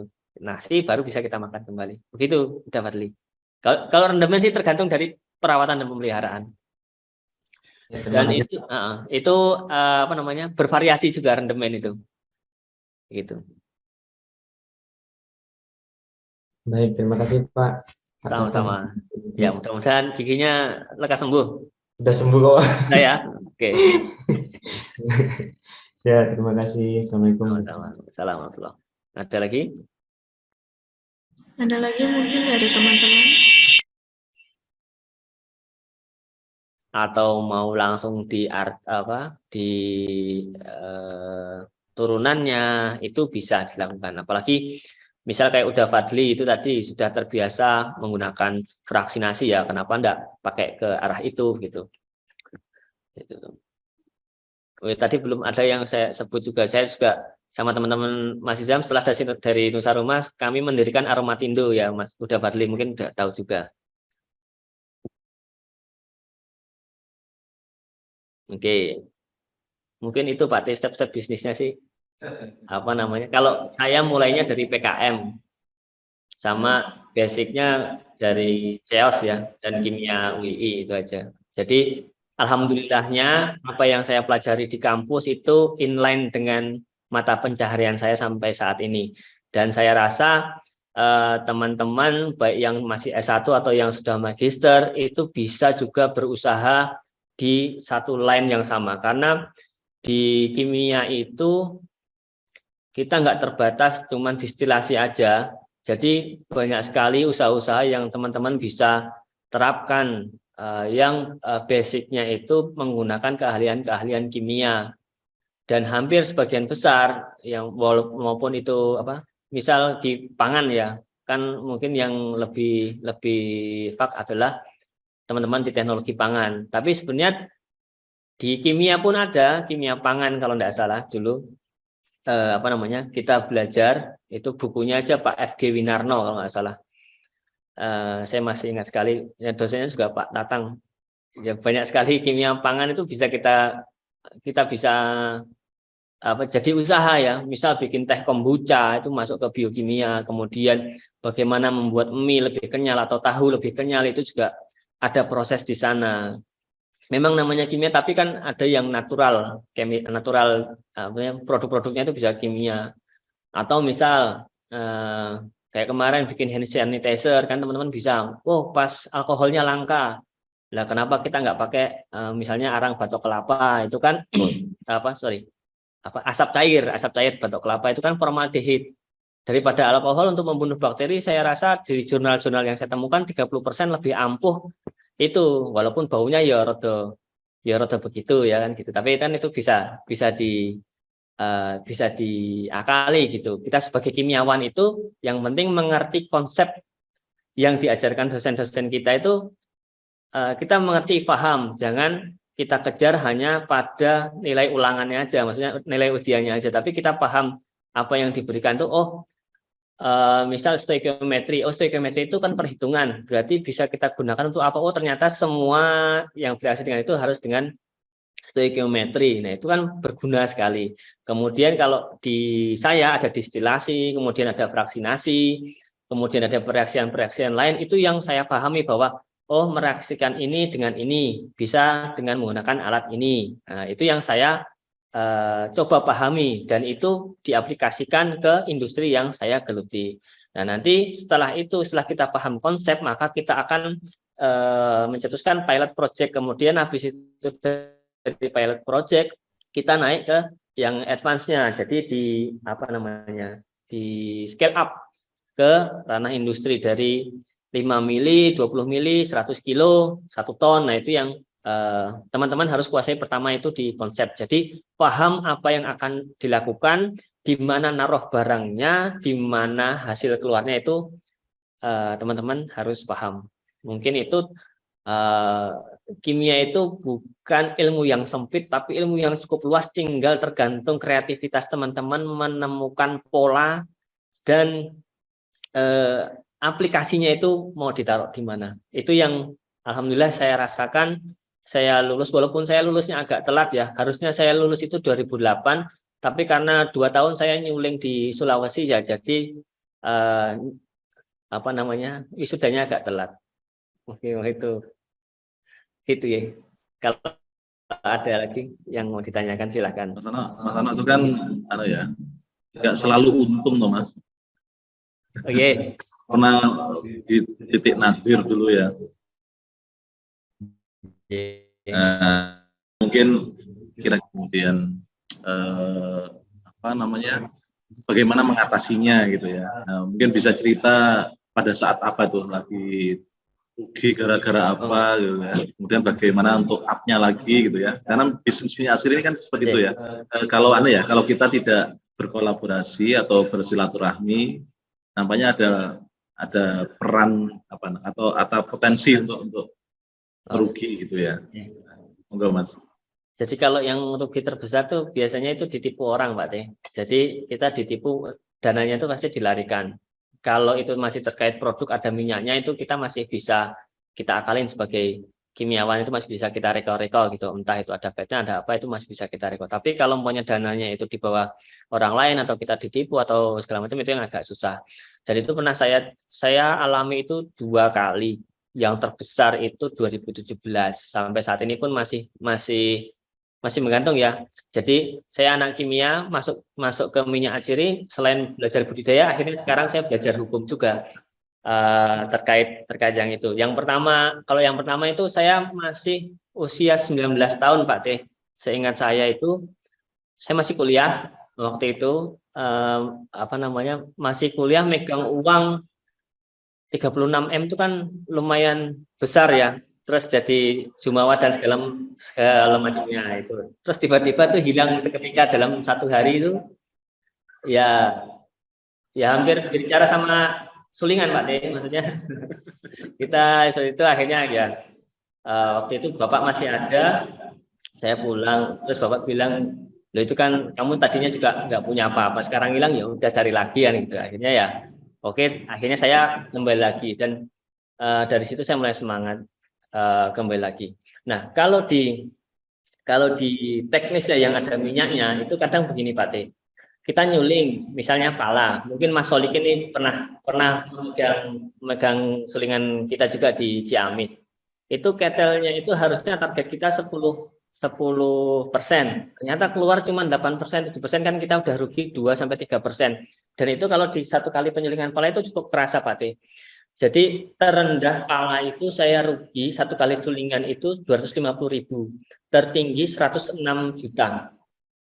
Nah itu nanti bisa ditanyakan ke Inggit. Inggit itu juga adik kelas saya 2013, dan kebetulan usaha saya ini banyak melibatkan adik-adik kelas di kimia terutama, begitu berarti. Nah, tapi kita kalau bicara seperti itu kita tidak bisa bicara parsial, sepotong-sepotong.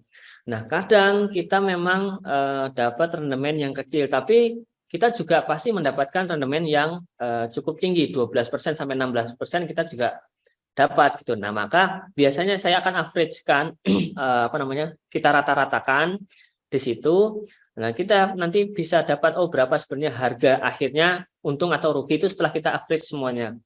Walaupun nanti ada yang rugi, tapi kan ada yang untung. Nah, itu nanti kita average-kan. Itu yang terjadi kalau maunya rendemen kurang. Yang kedua, ketika kita mendapatkan misalnya minyak atsiri yang tiba-tiba dicampur apa begitu. Nah, itu kita sudah ada teknologi ya. Kita masuknya ke ranah itu, tinggal kita GC ya. Kalau yang itu kandungannya apa? Kayak DEP kan bisa kita tinggalkan tuh, DEP kan paling bawah ya. Nah, nanti tinggal kita fraksi, residunya dibuang, ini masih bisa dijual. Memang agak rugi karena ada kos tambahan, tapi daripada tidak bisa terjual ya lebih baik kita mengusahakan seperti itu. Jadi kalau masih ranahnya itu ada lawan barangnya, itu sebenarnya masih bisa kita usahakan. Tapi kalau itu dananya dibawa lari atau kita difitnah di lapangan, itu lain cerita.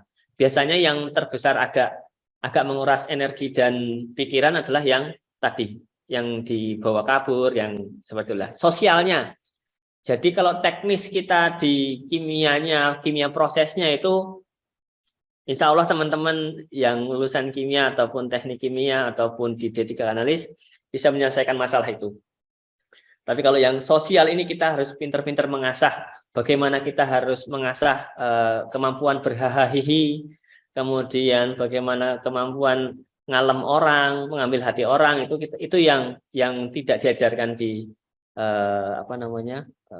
bangku umum, formal seperti itu. Kita harus sering-sering seperti itu Pak Teh. Kalau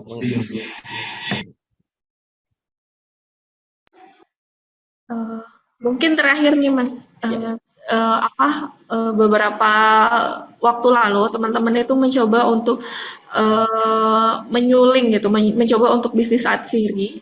Kemudian kebetulannya langsung dapat investor begitu. Nah, kesalahannya adalah kita sudah membeli alat kurang lebih kapasitas 250 kg, tapi belum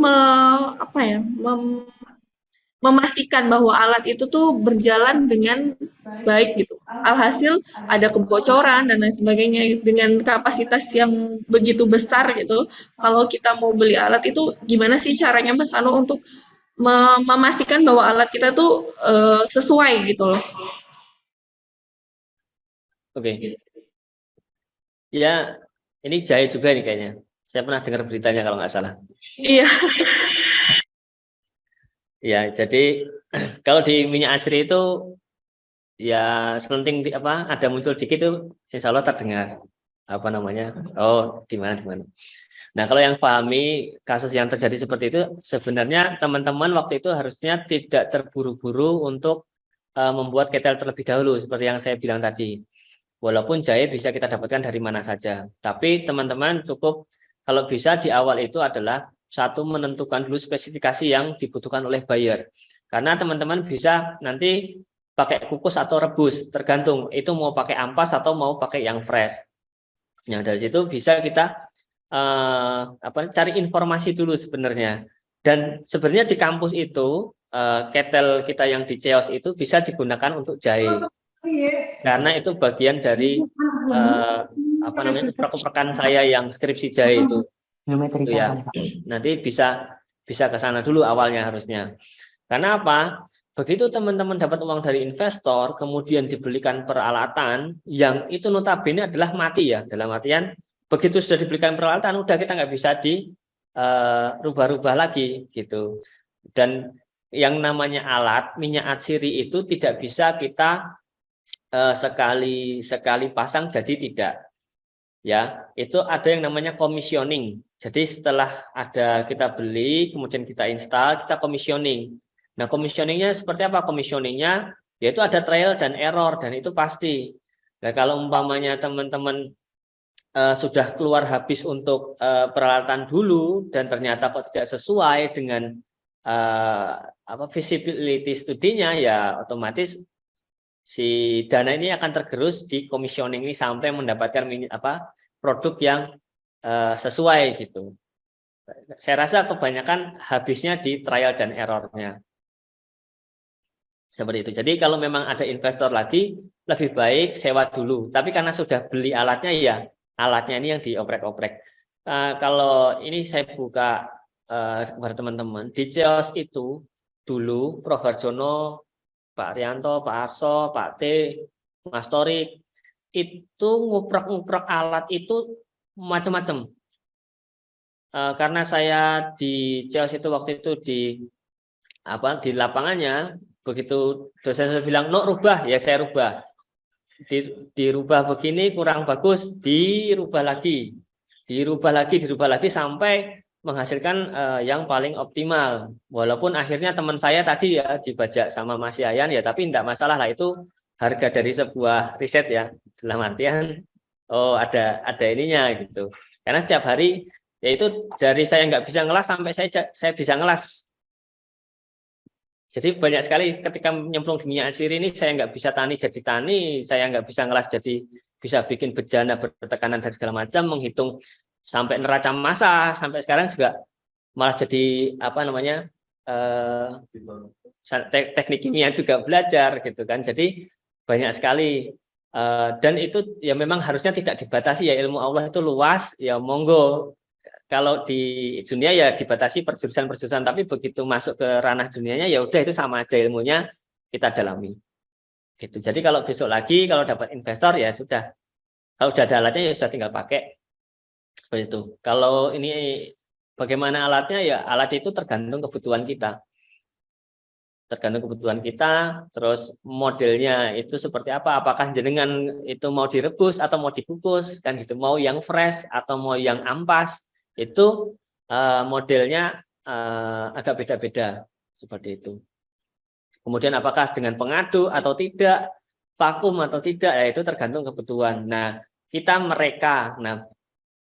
bagusnya kalau memulai usaha di minyak atsiri itu jangan anak kimia semua, itu ibarat motor tuh kopling semua, nggak ada yang jadi rem, nggak ada yang jadi lampu, nggak jadi sen gitu. Jadi ajaklah teman-teman tuh kalau berbisnis ya ada yang anak akuntan, yang ada yang anak hukum, ada yang anak teknik, ya itu disatukan seperti itu, karena akan lebih bagus ketika banyak kepala dan banyak pemikiran yang sevisi tapi kalau visinya ke kanan ke kiri ya teman-temannya. Kalau tidak ngajak teman-temannya ya paling tidak hire orang itu yang sesuai dengan kemampuannya. Begitu Mbak Nevi. Ya, terima kasih Mas. Mungkin itu saja diskusi kita pada pagi hari ini. Terima kasih Mas Ano sudah memberikan sharing ilmunya dimulai dari pasar, kemudian bagaimana kendala-kendala yang dihadapi oleh teman-teman dalam berbisnis atsiri begitu. Sami. Terima kasih sebelumnya. Mungkin selanjutnya penyerahan sertifikat oleh Bapak Dr. Tatang Sabur Julianto pada beliau. Persilahkan. Baik, terima kasih Mbak Nevi. Sebelumnya saya juga ucapkan terima kasih sekali kepada Mas Ano gitu ya atas ilmunya gitu ya, pengalamannya yang jatuh bangun ya Mas, kayak lagu gitu ya. Jadi saya kira sharing ini bisa memberikan gambaran bagaimana step by step dari bisnis Mia Asiri gitu ya. Nampaknya salah satu yang paling penting itu adalah mengetahui pasar dan kolaborasi gitu ya. Silaturahmi itu penting gitu ya. Karena bisnis ini seperti yang disampaikan Mas Ano ya, step by stepnya ya mengikuti dulu ya pasar yang ada gitu atau yang orang main seperti itu ya. Nanti kalau sudah terbiasa baru kemudian bisa main sendiri atau ya scale up gitu ya, atau bisa Mas Ano ya supplier dari pengepul gitu ya. Ya, bisa. Sudah pengepul dulu gitu ya. Nah, nanti bisa jadi stokis sendiri nanti gitu ya. Nah, atau nanti kalau sudah sangat berkembang bisa main ke isolat atau mau ke turunan gitu ya, karena nilainya kan lebih besar ya dibandingkan dengan hanya sekedar curah gitu ya. Karena curah itu ya bahan mentah gitu ya, masih bahan mentah gitu ya. Tapi itu saja sudah cukup untuk menghasilkan menghasilkan bisnis yang baik lah saya kira gitu ya. Nah itu Ibu teman-teman sekalian ya. Jadi untuk bisnis Mia Asiri ini sangat penting ya untuk untuk saling berkomunikasi gitu ya. Terutama dengan orang-orang yang baik nih ya. Insya Allah Mas Ano akan bisa memberikan bimbingan ya Mas Ano ya. Insya Allah. Seandainya nanti ada beberapa teman yang ingin berkonsultasi gitu ya, nanti mungkin kalau minta kontak mungkin saya mohon izin untuk bisa di-share ke beliaunya untuk bisa langsung berkomunikasi dengan Mas Ano gitu ya. Baik, terima kasih sekali Mas Ano atas ilmunya. Jangan bosan-bosan untuk berkolaborasi dengan alma mater gitu ya. Karena ini juga core kimia gitu ya, core kimia UI gitu ya, yang saya kira prospeknya masih cukup luas ya untuk bisa dikembangkan gitu ya. Baik, sebagai tanda terima kasih kami menyampaikan sertifikat gitu ya. Nampaknya kalau buat Mas Ano ini nggak ganggu gitu. Lumayan lah buat ya Mas, tempelan dia ya. Tambah-tambah CV Pak. Nanti ya. Sudah pernah memberikan seperti ini. Perlu diketahui Mas Ano ini juga asesor nih sebenarnya nih ya. Iya Pak. Asesor di bidang minyak asiri ya. Jadi beliau sangat paham dengan kualitas dan spesifikasi teknik dari minyak asiri gitu ya. Ibu sekalian, jadi beliau salah satu asesor dari kementerian gitu ya. Nah, dan saya kira ini menjadi peluang untuk bisa menggali ilmu dari beliau gitu ya, sehingga bisnis kita itu tidak berjalan sembarangan gitu ya, tapi berjalan dengan benar gitu ya, seperti pengalaman. Jadi jatuh bangunnya Mas Ano bisa dikurangi lah gitu ya. Bangunnya saja, jatuhnya dikit gitu ya, jangan rasa ketepuk gitu ya, cuma keluduk gitu ya, gitu. Jadi nggak terlalu sakit gitu ya. Dulu Mas Ano tuh sampai mau ya, wah pokoknya meneng gitu ya, meneng waktu kuliah itu gara-gara kehilangan mobil Toyota Altis dulu. Iya, karena Pak. Harus untuk bikin modal ya, gara-gara jualan minyak bunga mawar maksudnya kalau mawar Pak, mawar melati. Mawar melati waktu itu. Sempat itu nggak cuman yang sedannya, dulu kan ada truknya juga Pak. Oh iya. Ya jadi ya baru padahal ya sudah, tapi hilang semua. Untuk utang ya kita jual. Ya karena itu bisnis kan nggak harus nggak selalu untung Pak. Nggak selalu untung ya. Tapi kalau tahu ilmunya harusnya dikurangi ya, maksudnya. Ya bisa. Kerugiannya ya. Oke baik, terima kasih sekali lagi. Mudah-mudahan menjadi amal jariah untuk Mas Ano gitu ya, dan menjadi ilmu yang bermanfaat untuk ibu bapak sekalian ya. Monggo jangan sungkan-sungkan untuk selalu berkomunikasi. Kita bikin grup untuk peserta ini ya. Untuk semua peserta ini ada grup wirausaha kimia, dan kita akan update selalu webinar-webinar selanjutnya gitu ya. Insya Allah di lain waktu kita akan ketemu dengan bisnis kimia lainnya gitu ya, yang insya Allah bisa dilakukan oleh masyarakat umum, saya kira gitu ya, tidak harus high tech sekali gitu ya. Baik, terima kasih sekali lagi saya ucapkan jazakumullahu khair gitu ya. Assalamualaikum warahmatullahi wabarakatuh. Waalaikumsalam warahmatullahi wabarakatuh. Waalaikumsalam warahmatullahi wabarakatuh. Terima kasih kepada Bapak Dr. Tatang Sabur Julianto. Selanjutnya penutup, terima kasih sebelumnya kepada teman-teman yang sudah hadir dan Mas Ano yang sudah memberikan materinya. Saya selaku pembawa acara, kurang dan lebihnya saya mohon maaf, dan kepada Allah saya mohon ampun. Billahi taufiq wal hidayah. Wassalamualaikum warahmatullahi wabarakatuh. Waalaikumsalam warahmatullahi wabarakatuh.